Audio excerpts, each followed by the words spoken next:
और अब खबरों को तफसील से जानेंगे। अमरावती जिले के अचलपुर में 2 ग्रुपों में तसादुम की वजह से 3 लोगों की मौत की खबर आ रही है। ज़राए के मुताबिक 8 से 10 लोग यहां जख्मी बताए जा रहे हैं। इनका इलाज अचलपुर के सरकारी अस्पताल में किया जा रहा है। शहर में दफा 144 लागू करके कर्फ्यू भी लगा दिया गया है। शहर के चप्पे चप्पे पर पुलिस को तैनात कर दिया गया है। शिवसेना के सरबराह उद्धव ठाकरे के बेटे आदित्य ठाकरे मुंबई में वर्ली असेंबली सीट से इंतखाब लड़ेंगे।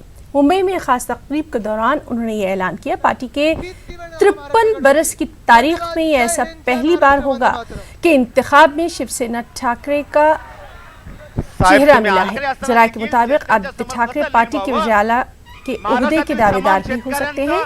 वाज़ेह है कि अब तक शिवसेना इंतखाब में बिना किसी चेहरे के ही मैदान में उतरती रही है। ती नेहमी की इथे काहीतरी आपण करायला पाहिजे आणि जेव्हा जेव्हा मला प्रश्न विचारलाय माझ्या मित्रांनी की आदित्य तू राजकारणातच का गेला, इतर काही तू काय का नाही केलं, किंवा मला विचारतात राजकारण नाही तर इतर काय करू शकतोस, मी त्यांना एकच उत्तर देतो की मी इतर काही करू नाही शकत।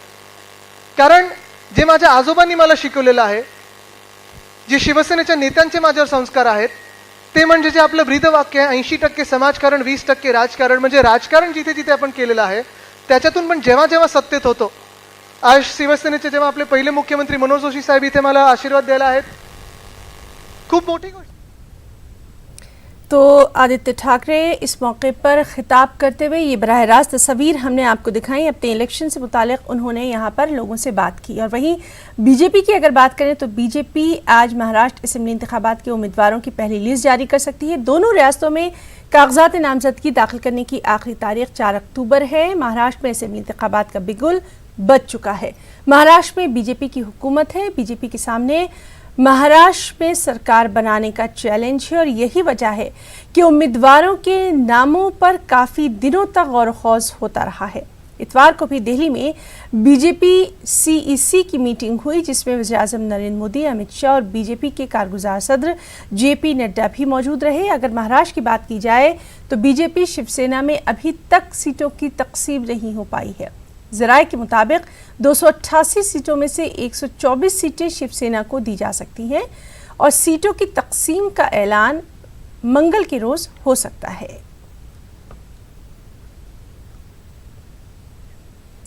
महाराष्ट्र असेंबली इंतखाबात के लिए महाराष्ट्र नवनिर्माण सेना ने बड़ा ऐलान किया है।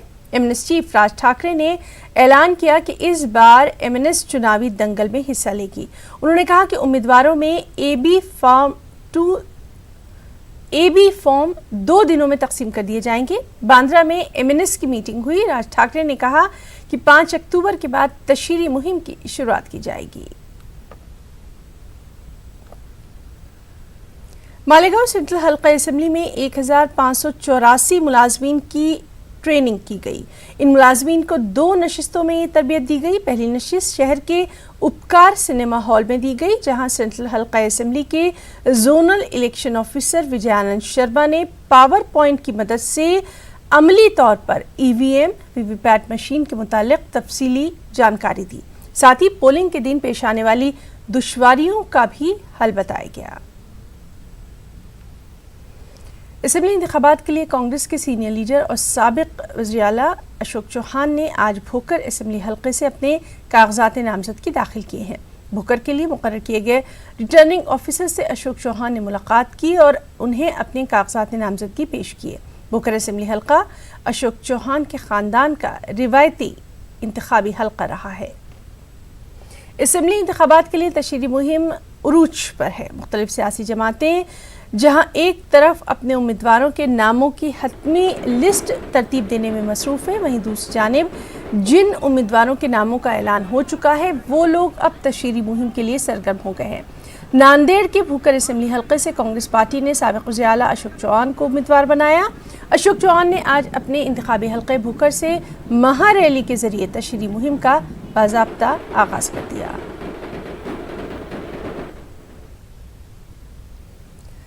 मुंबई के मारूफ तालीमी इदारे अंजुमन इस्लाम के जनरल काउंसिल के लिए 3 साल के लिए इंतखाब अमल में आया। इंतखाब में इदारे के 10 अरकान ने कामयाबी हासिल की।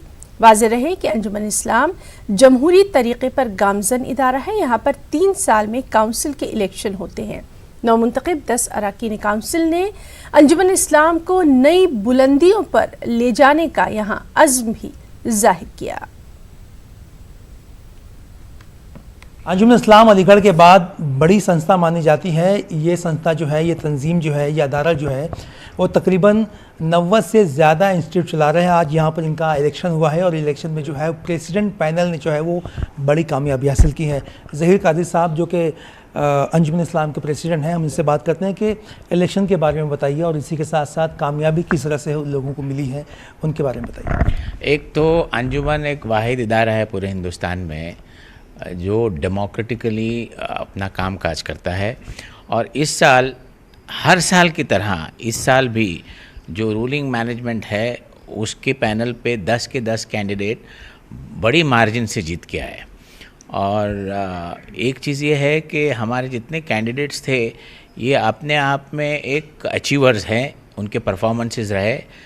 एक साहब तो गुज़िश्ता 50 साल से अंजुमन के काउंसिल में है, वापस चुन के आए, उनकी खिदमत है।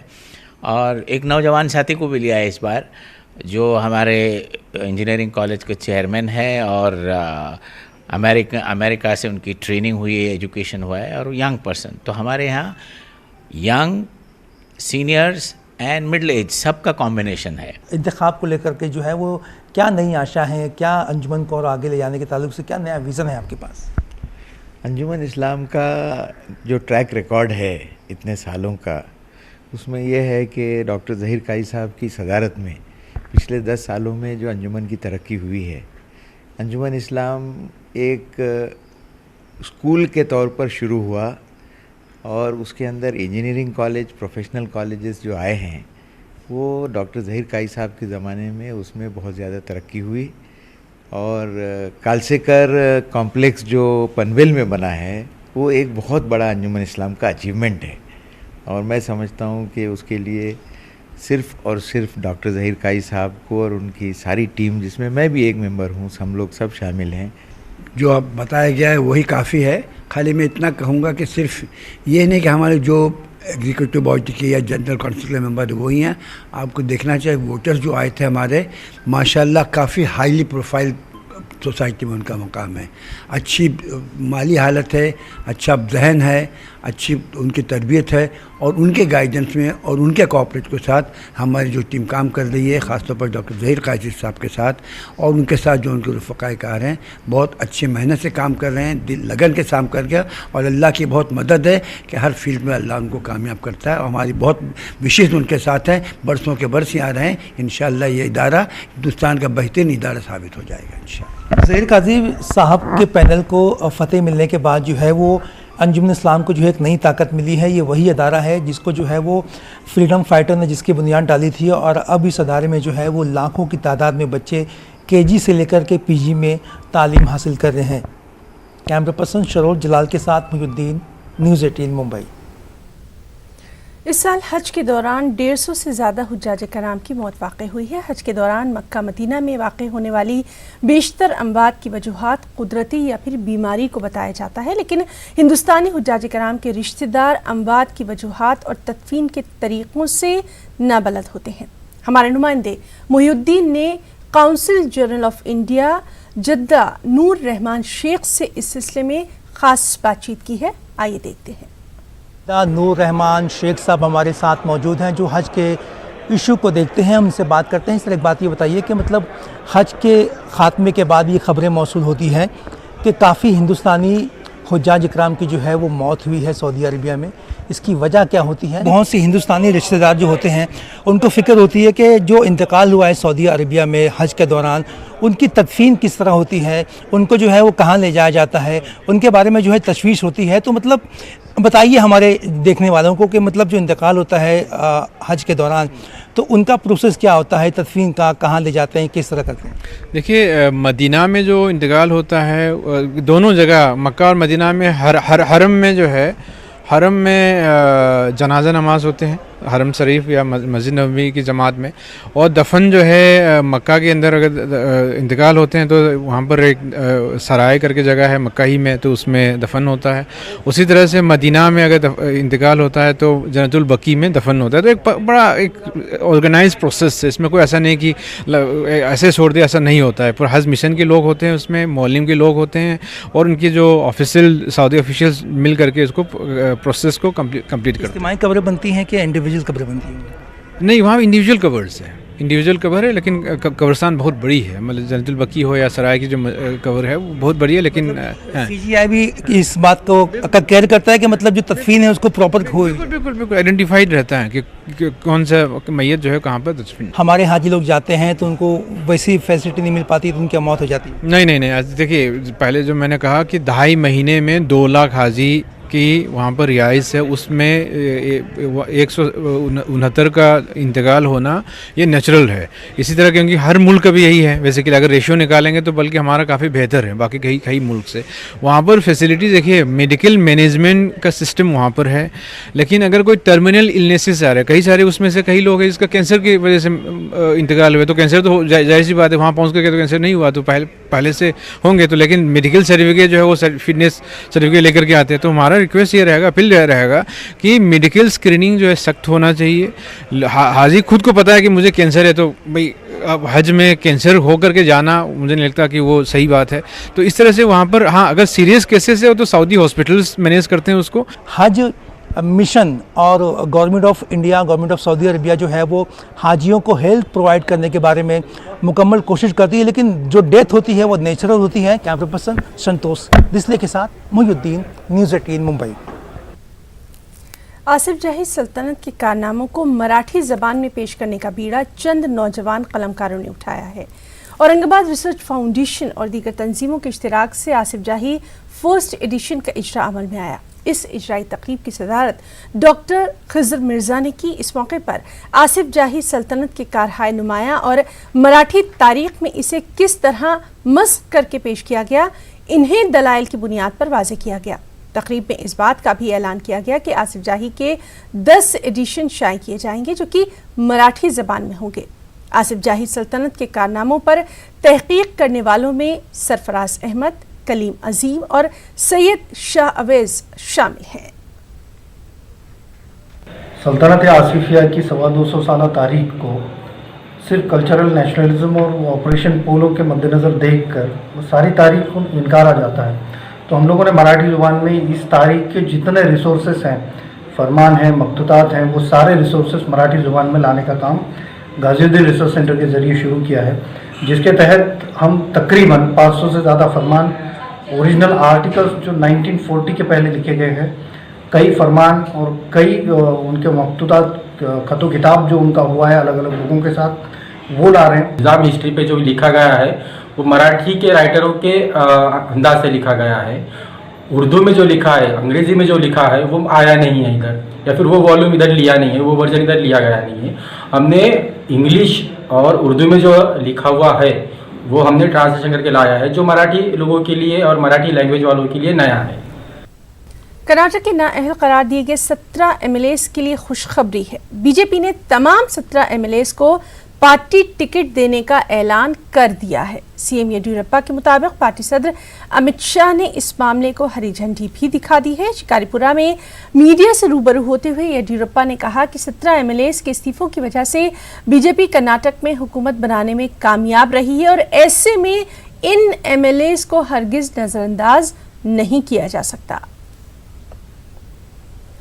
और वहीं कर्नाटक में 15 असेंबली हल्कों के लिए इलेक्शन कमीशन ने ज़िमनी इंतखाबात की नई तारीख का ऐलान भी कर दिया। 5 दिसंबर को वोटिंग होना है, 9 दिसंबर को रिजल्ट आ जाएगा। मुख्तलिफ पार्टियों के लीडर कह रहे हैं कि इस बाई इलेक्शन को अवाम में ज़बरदस्ती थोपा जा रहा है। कांग्रेस और JDS के MLAs को अवाम ने 5 साल के लिए मुंतखब किया था, लेकिन चंद MLAs ने अपने मुफाद के लिए इस्तीफा दिया और इस तरह से अब अवाम को इलेक्शन का सामना है। साबिक मरकजी वजीर CM इब्राहिम ने इस मौके पर कहा कि इलेक्शन कमीशन इंतखाबात का खर्च इस्तीफा देने वाले MLAs से वसूल करे। उधर वेलफेयर पार्टी ऑफ इंडिया ने कहा कि अपने मुफाद के लिए पार्टियां बदलने वाले MLAs को अब लोग सबक जरूर सिखाएं। लोग भी इसी तरह करेंगे। अच्छा, एक चीज़ जो है मैं सबसे पहले इलेक्शन कमीशन से ये बोलना चाहता हूँ, ये जितने लोग रिज़ाइन किए हैं इसका पूरा खर्चा ये 17 आदमियों के पास लेना जो खड़ना चाह रहे हैं। मजाक है, एक असेंबली कॉन्स्टिट्यूंसी में इलेक्शन करने 3 करोड़ रुपए होता, अब जो है 45 करोड़ रुपए हुकूमत का जो है इसमें लगना पड़ता। ये कौन पैसों की जिम्मेदारी है? ये जो है मैं बोल रहा हूँ हाईकोर्ट में चैलेंज करो, इवन इन्हों अपने इस पर करे सो इन्हें रिजाइन करे सो इनके शौक के वास्ते। बात है कि ऐसे इरेस्पॉन्सिबल बेजवाबदार एमएलएस की वजह से उनकी कॉन्स्टिट्यूंसी पर थोपा जा रहा है इलेक्शन कमीशन की तरफ से, ये जिम्मेदारी उन्हीं की है, उनकी तरफ से जुल्म है। और इसीलिए अगली बार जब कौम उम्मत या हमारे या लोग वोटर सेलेक्ट करेंगे तो ऐसे लोगों को सेलेक्ट करें जिसके अंदर थोड़ी बहुत तो जिम्मेदारी हो, रिस्पॉन्सिबिलिटी हो, देशभक्ति हो, इंसानियत नाम की चीज़ हो। वोट जो वोट दे रहा है उसका एहसानमंद होने की, एहसान मानने की आदत हो, वैसे लोगों को चुनना चाहिए। कर्नाटक के रियासती वजीर अक़लियती बहबूद प्रभु चौहान ने न्यूज़ 18 उर्दू से ख़ास बातचीत में रियासत में अक़लियती तलबा की स्कॉलरशिप से जुड़े मसाइल को तरजीही बुनियाद पर हल कराने की यकीन दहानी कराई है। प्रभु चौहान ने वक्फ और हज से जुड़े मसाइल को भी फौरी तौर पर हल करते हुए आज़मीन को मज़ीद सहूलियात फराहम कराने की भी यकीन दहानी कराई। हमारे बीदर नुमाइंदे साजिद पाशा ने प्रभु चौहान से इस सिलसिले में ख़ास बातचीत की है। वक़ाफ़ के कलमदान दिए गए हैं, क्या आप इससे खुश हैं? मैं बहुत खुश हूँ। मुझे जो माइनॉरिटी का अधिक भार मिला है, हमारे मुख्यमंत्री जी का, पूरे हाईकमांड का मैं सभी का स्वागत करता हूँ। जो उन्होंने मुझे जवाबदारी दिया है, उस काबिलियत समझा है, उसने उस डिपार्टमेंट का पूरा गरीब तक काम हो, गरीब को न्याय मिले। जो मेरे डिपार्टमेंट में जो योजना है वो गरीब के घर तक जाए, करने के लिए मैं प्रयत्न करूंगा। हमारा बहुत बड़ा डिपार्टमेंट है, हमारे डिपार्टमेंट से हज को भी लोग जाते हैं, मिला है। और माइनॉरिटी की दोनों का सभी जगह प्रचार करूंगा, सभी गरीब तक पहुंचाऊंगा, ये मेरा दायित्व रहेगा। सर, माइनॉरिटी डिपार्टमेंट 2018 से स्कॉलरशिप का काम रुका हुआ है, जिससे स्टूडेंट को बहुत बड़ा तकलीफ हो रहा है सर, उसके लिए आपको स्कॉलरशिप हो, जो भी डिपार्टमेंट के अंदर पूरा जवाबदारी है लेके पूरा न्याय में काम करूंगा। बच्चों को तो पहला, मेरा तो एजुकेशन बहुत इंटरेस्ट है, मेरे को एजुकेशन बढ़ाने से देश बढ़ेगा, एजुकेशन बढ़ने से पूरा दुनिया बढ़ेगा, इसलिए मैं बहुत ये देता हूँ। उसकी बहुत मैं दिन तक जाके बच्चों का स्कॉलरशिप कर न्याय देने का काम मैं करूँगा।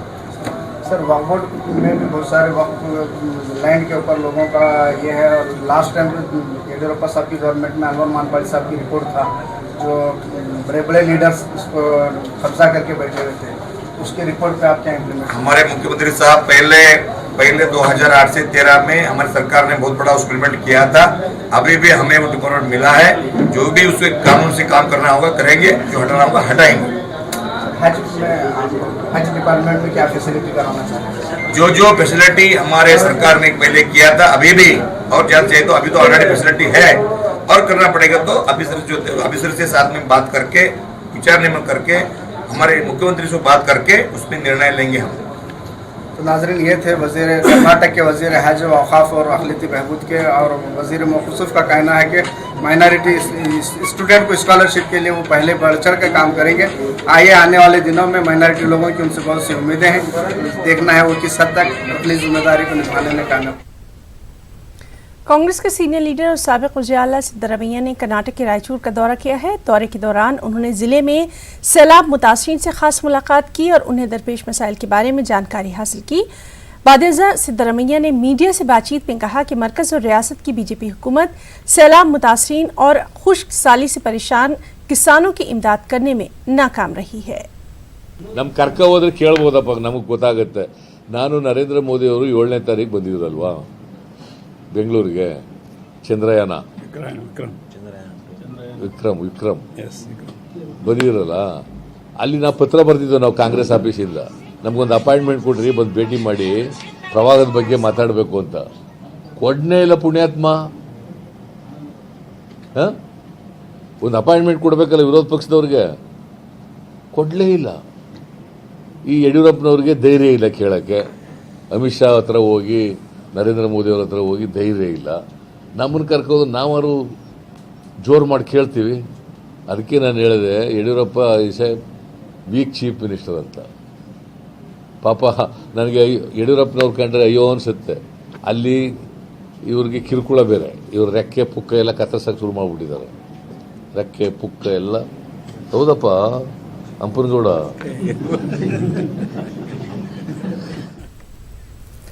मस्जिद कमेटियां अपने अपने मोहल्लों में वोटर शिनाख्ती कार्ड, आधार कार्ड और राशन कार्ड इस तरह के सरकारी दस्तावेजात के मुतालिक बाकायदा बेदारी कैंप का इनेकाद करें। इस सिलसिले में लोगों को सही रहनुमाई फराहम की जाए। बेंगलुरु की सिटी जामा मस्जिद में मुनक़दा इजलास में ये खास अपील की गई है। आप देखिए हमारी ये रिपोर्ट। मुझे इजाज़त दें। आदाब।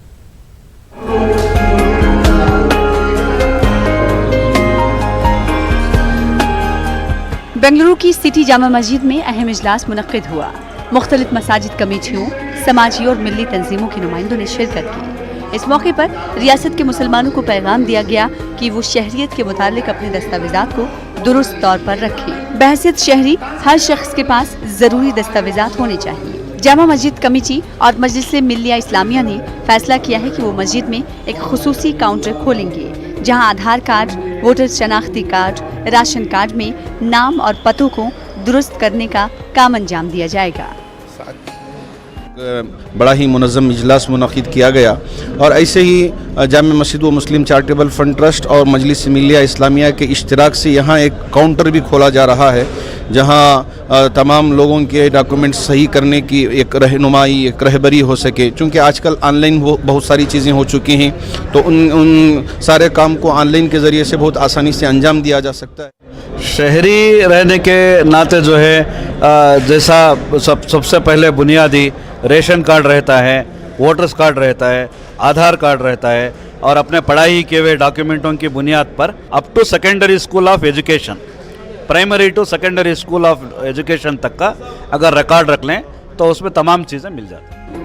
इजलास में रियासत की तमाम मस्जिदों की कमेटियों से अपील की गई है कि वो अपने अपने मोहल्लों में बिला लिहाज मजहब व मिल्लत लोगों की रहनुमाई करें। इस मौके पर ये मांग भी की गई है कि मरदमशुमारी के बाद सरकारी अहलकार लोगों को एक्नॉलेजमेंट दें। हर कमेटी मस्जिद की वो सामने आना चाहिए, आके वो रिपोर्ट लेके काम करना चाहिए। जरूरी है सर? जी ज़रूरी है, बहुत ज़रूरी है। अदरवाइज हम will left back very badly. अपने मोहल्ले के, अपने अफराद के, अपने ख़ानदान के नाम सही करें, डॉक्यूमेंट सही करें। हुकूमत जो क़ानून लागू कर दे उस क़ानून पर अमल करने की कोशिश करें। मैं रिक्वेस्ट करता हूँ हुकूमत हिंद से और हुकूमत कर्नाटक से कि वो एक्नॉलेज करें, वो एक्नॉलेजमेंट दें। इतना पैसा खर्च करते हैं, वो एक्नॉलेजमेंट भी दें। यही मेरी राय है। सिटी जामा मस्जिद कमेटी ने कहा है कि एनआरसी हो या मरदमशुमारी या फिर हुकूमत का कोई और सर्वे, लोगों को परेशान होने की कतई ज़रूरत नहीं है। शहरियत के मुतालिक दस्तावेजात रखना हर शख्स के लिए ज़रूरी है। लिहाजा लोगों को चाहिए कि वो शनाख्ती कार्ड और अपने दीगर दस्तावेजात को गलतियों से पाक रखें। न्यूज़ 18 उर्दू के लिए बेंगलुरु से रऊफ अहमद हल्लूर की रिपोर्ट। इस न्यूज़